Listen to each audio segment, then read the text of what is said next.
YouTube, allow me to reintroduce Bella, the GR86. She is back. She is not back at full force at the moment, but 99.6% of her is back. And I, for one, am very ecstatic. So let me explain. This piece right here is still on order. The collision center, Car Stars, actually in Beltsville, let me know that, hey, I can come get the car. We're just waiting on the part. It's drivable. We replaced the door. We replaced the tires on the driver's side, which I have 2 new ones here. And, you know, you could drive it and then we'll just give you a call once, you know, once the part comes in. So I'm like, okay, well, that'll be fine, you know. And at first I was kind of considering just leaving the car there, just due to the fact that I wanted it in its complete state. But I think I took a night to think about that, and I was like, you know what? You know what, I got to get my car back. It's for sentimental reasons and for reasons that I honestly can't explain, just due to the fact that I haven't had this car in over a month. And for YouTube purposes, everything to me looks good on what they repaired and everything. It doesn't look like anything's out of place. The alignment is great.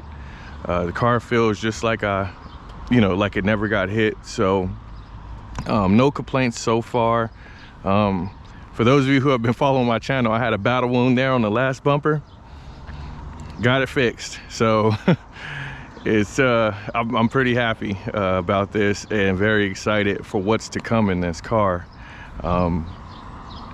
So for the new guys, and again, thank you for the new subscribers who are here, I will briefly go over what I'm gonna do, or what my plans is for this car, in the sense of it being the flagship car of the channel. And pushing forward, this is the only car you will mainly see, aside from a little bit of random projects here and there. This will be the workhorse in a sense of, you know, my YouTube channel. So what I want to do is let you guys know what's going on with the car next, and what the plans are for the channel,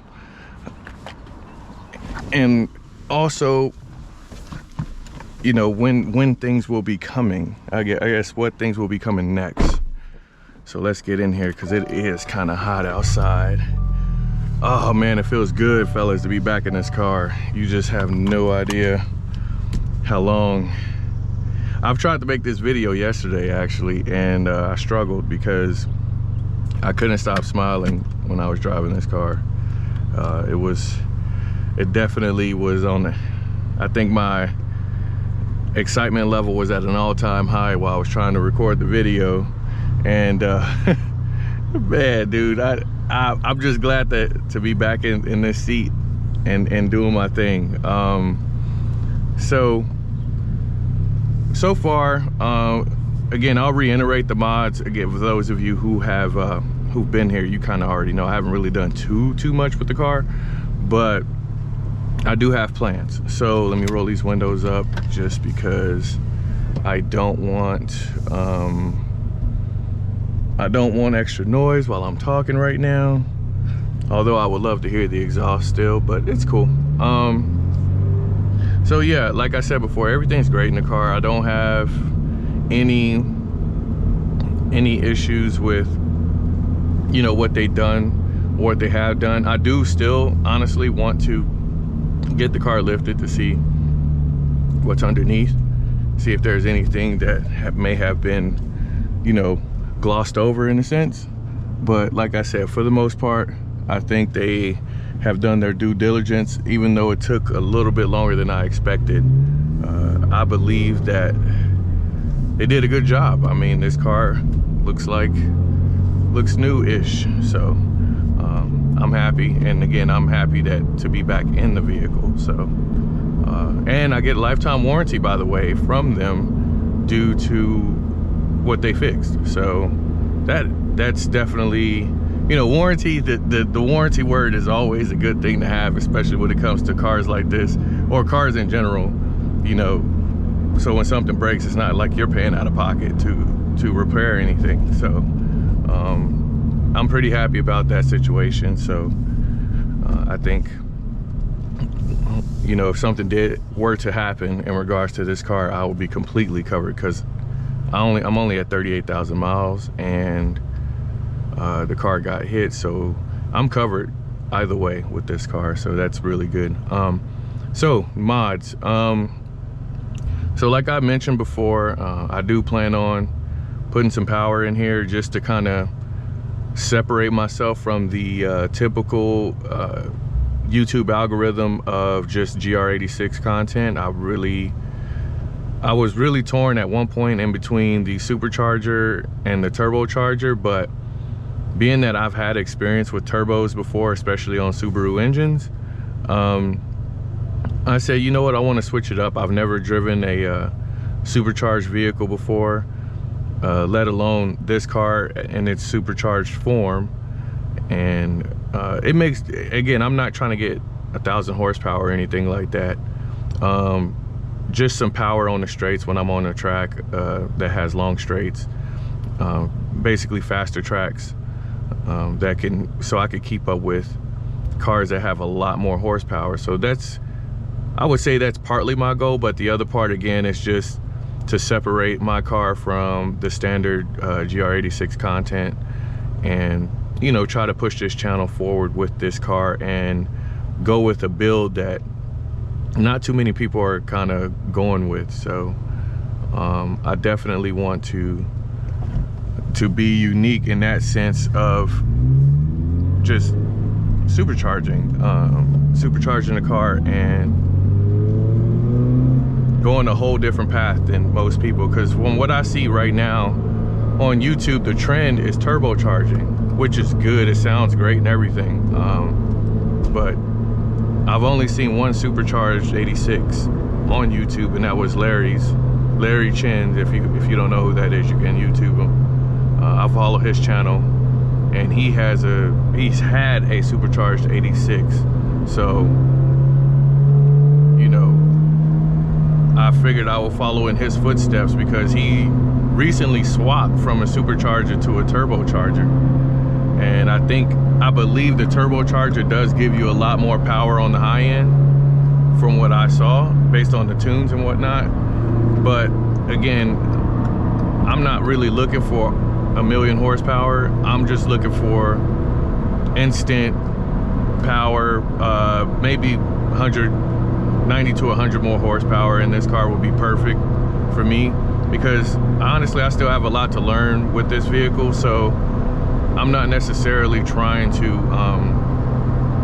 you know, get 1,000 horsepower yet, because knowing I can't drive, I don't know how reliable that's going to be, and I know that I still have a lot to learn when it comes to this platform.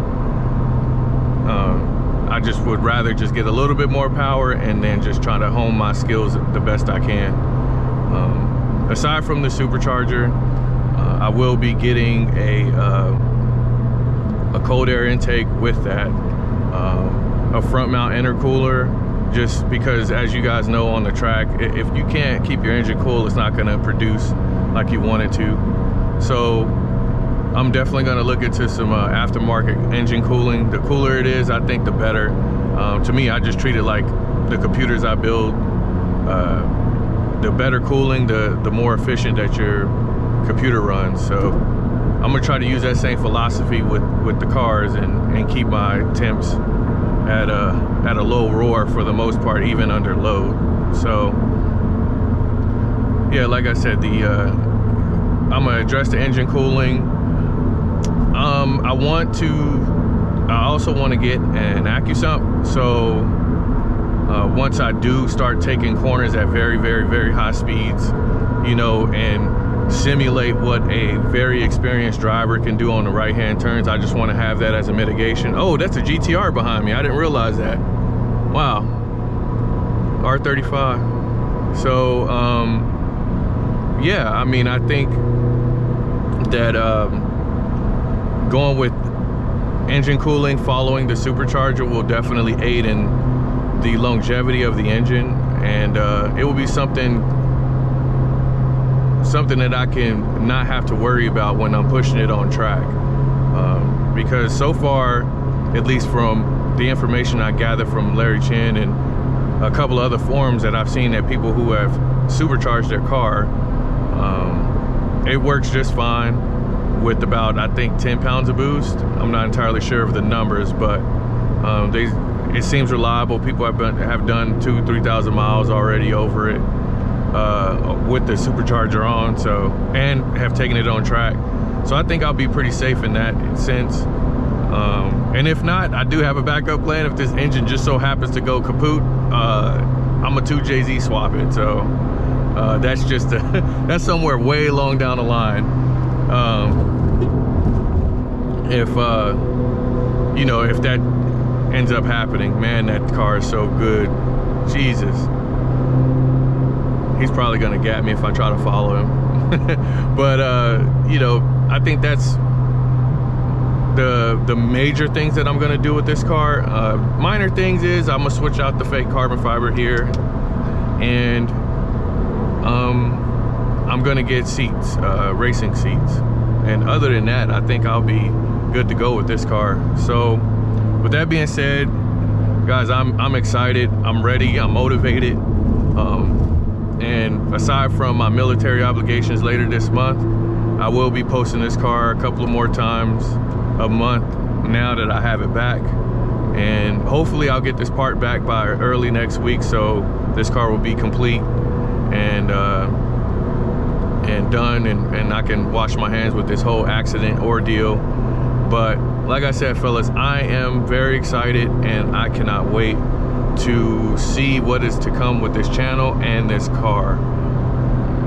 And again, thanks for watching. Please like, comment, and subscribe. There's a 5.0. Boy, the cars are out here today. A real Mustang. Wow. Usually I see the fake EcoBoost.